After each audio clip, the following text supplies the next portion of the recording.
Hi అండి, welcome to my channel Sesi tales. ఇవాళ మనం కాలీఫ్లవర్ ఫ్రై ఎలా చేసుకోవాలో చూసేద్దాం రండి. ఫస్ట్ దానికి కావాల్సిన పదార్థాలు: కాలీఫ్లవర్ ముక్కలు, ఉల్లిపాయ ముక్కలు, పచ్చిమిరపకాయలు, కరివేపాకు, కొత్తిమీర, అప్పుడే దంచుకున్న అల్లం వెల్లుల్లి పేస్ట్, ఎండుమిరపకాయలు. ఫస్ట్ ఇప్పుడు మనము పొయ్యి మీద కడాయి పెట్టేసుకొని ఆయిల్ వేసుకుందాము. అందులో ఆవాలు, కొంచెం జీలకర్ర, ఎండుమిరపకాయలు, ఉల్లిపాయలు, పచ్చిమిరపకాయలు, కరివేపాకు ఇవన్నీ వేసేసుకొని వేయించుకోవాలి. ఫస్ట్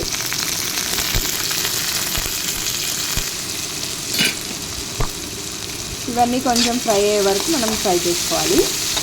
ఇవి కొంచెం వేగాక ఇందులో అల్లం వెల్లుల్లి ముద్ద కూడా చేసి పెట్టుకున్నాం కదా, అది కూడా వేసేసుకోవాలి. అది కూడా పచ్చివాసన పోయే వరకు బాగా ఫ్రై చేసుకోవాలి.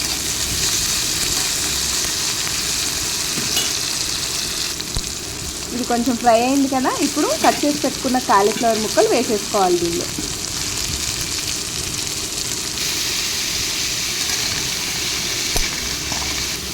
ఇప్పుడు మూత పెట్టేసి మగ్గిచ్చేసుకుందాం కాసేపు.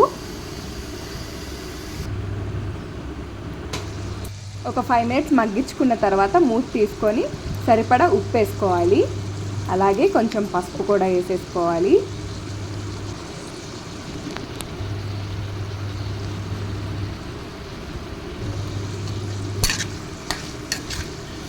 ఒకసారి కలిపేసుకొని మూత పెట్టేసుకుందాం. మళ్ళీ కాసేపు మగ్గించుకుందాము. ఒక 2 minutes తర్వాత కట్ చేసి పెట్టుకున్న టమాటా ముక్కలు వేసేసుకోవాలి. వేసేసుకొని అలాగా కలపకుండా మూత పెట్టేసేయాలి. ఇప్పుడు మళ్ళీ ఒక 5 minutes మగ్గించుకుందాము. చూసారు కదా ఎలా మగ్గిపోయిందో. మొత్తం అంతా ఒకసారి కలిపేసుకుందాం. మళ్ళీ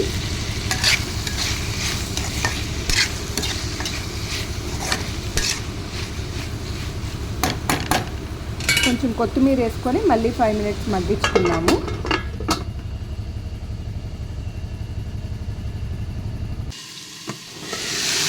ఇప్పుడు చూసారు కదండి ఎలా మగ్గిపోయిందో.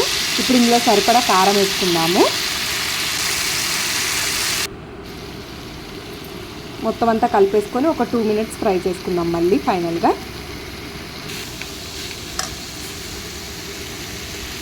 అంతే అండి. ఇప్పుడు పొయ్యి కట్టేసి పైనుండి కొత్తిమీర వేసేసుకోవటమే. అంతే అండి, వేడి వేడిగా కాలీఫ్లవర్ ఫ్రై రెడీ. మీరు కూడా ట్రై చేసి టేస్ట్ చేసి ఎలా ఉందో కామెంట్ చేయండి. Don't forget to like, share, subscribe to Sesi tales. Thank you.